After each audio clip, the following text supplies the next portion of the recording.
Halo semuanya, apa kabar? Semoga saat ini Anda semua berada dalam keadaan sehat dan tetap semangat untuk mengikuti kegiatan pembelajaran.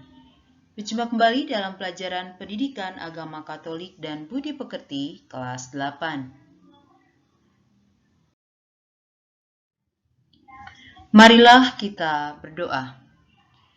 Dalam nama Bapa dan Putra dan Roh Kudus, amin. Allah Bapa yang Maha Baik, terima kasih untuk berkat-Mu sampai hari ini. Berkati kami agar dapat memahami materi yang kami pelajari. Dalam nama Tuhan Yesus kami berdoa, amin. Dalam nama Bapa dan Putra dan Roh Kudus, amin. Kali ini kita akan belajar dengan tema Sakramen Pengurapan Orang Sakit.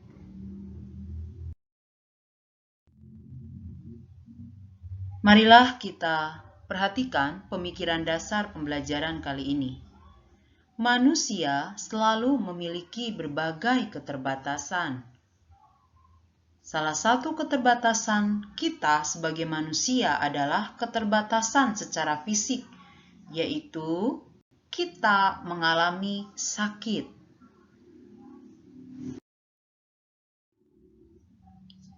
Pada saat mengalami sakit, ada orang yang merasa bersalah, takut, merasa sendirian, merasa diri menjadi orang yang terbuang, menyalahkan orang lain, merasa ditinggalkan keluarga, bahkan menyalahkan Tuhan dan lain sebagainya.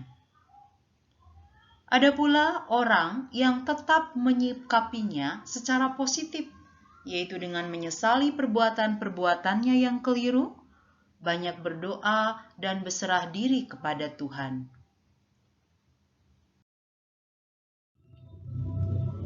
Apapun sikap yang mereka tampakkan pada saat mengalami sakit, dalam ketidakberdayaan seperti itu, mereka sangat membutuhkan pendampingan, penghiburan, dan kekuatan, baik dari sesama maupun dari Tuhan.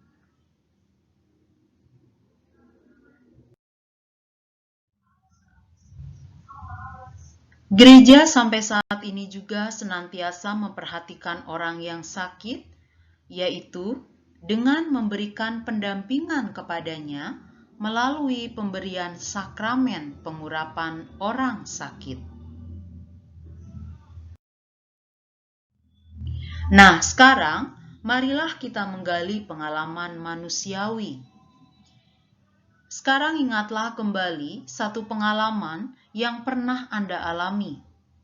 Boleh pengalaman ketika menjenguk orang sakit atau pengalaman dijenguk ketika Anda sakit.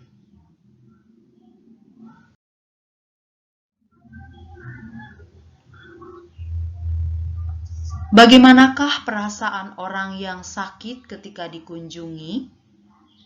Atau Anda pada saat sakit, bagaimana perasaannya ketika ada orang, teman, atau tetangga berkunjung? Bagaimana perasaan orang yang mengunjungi orang sakit? Lalu, apa yang diharapkan oleh orang yang sedang sakit? Nah, marilah sekarang kita lihat bersama cara mendampingi orang sakit. Bisa dilakukan dengan cara menjenguk. Yang kedua, menemani atau menunggu teman, saudara, atau keluarga yang sedang sakit. Kemudian, kita bisa mendampingi orang sakit dengan cara yang ketiga, yaitu mendoakan. Dan yang keempat, yaitu memberikan motivasi untuk sembuh.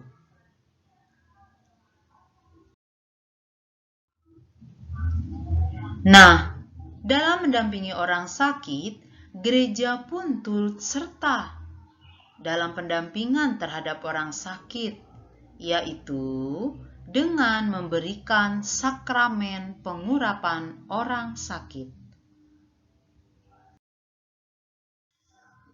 Marilah sekarang kita pahami bersama dasar biblis atau dasar kitab suci dari sakramen pengurapan orang sakit.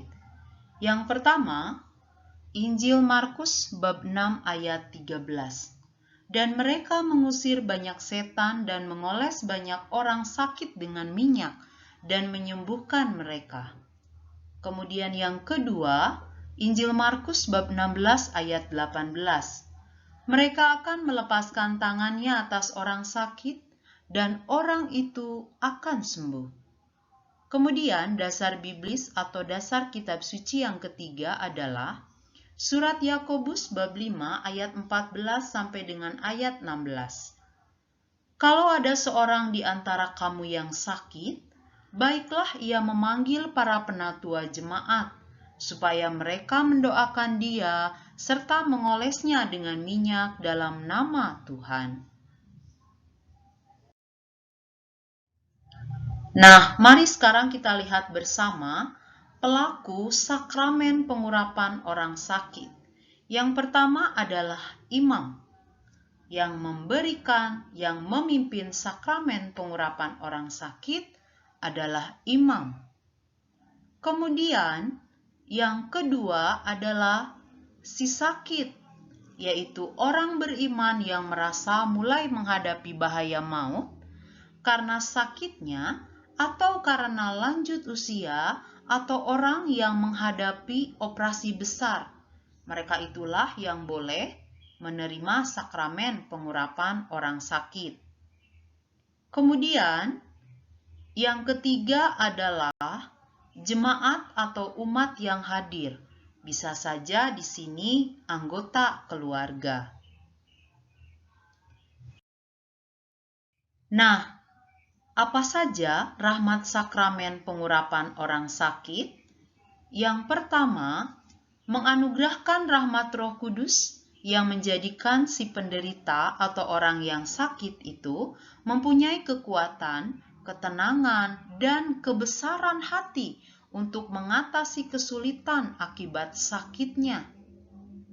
Yang kedua, mengajak si sakit untuk mempersatukan penderitaan yang dialaminya dengan penderitaan Yesus Kristus.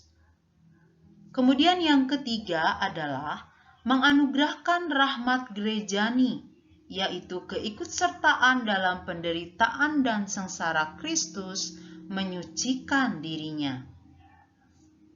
Kemudian yang keempat adalah menyiapkan orang agar bila akhirnya meninggal, ia layak menghadap Bapa. Marilah sekarang kita berefleksi bersama. Sudahkah Anda berusaha ambil bagian dalam pendampingan untuk orang sakit? Hal apa sajakah yang dapat Anda lakukan? Marilah bersama-sama kita berusaha untuk mewujudkannya. Sekarang marilah kita tutup pembelajaran kali ini dengan berdoa. Silakan duduk dengan tenang, kita siapkan hati dan pikiran untuk berdoa. Dalam nama Bapa dan Putra dan Roh Kudus, amin. Allah Bapa yang penuh kasih, kami bersyukur atas rahmat dan kasih-Mu hingga saat ini. Kami bersyukur untuk kehadiran-Mu dalam pembelajaran ini. Berkatilah orang-orang yang saat ini sedang sakit, semoga Kau beri rahmat kesembuhan. Hindarkanlah kami dari segala jenis penyakit dan beri kami rahmat kesehatan. Dalam nama Tuhan Yesus kami berdoa. Amin. Dalam nama Bapa dan Putra dan Roh Kudus. Amin. Terima kasih untuk pembelajaran kali ini. Semoga Anda semua dapat menjadi paham, tetap aman, tetap sehat, tetap teguh dalam iman. Tuhan Yesus memberkati.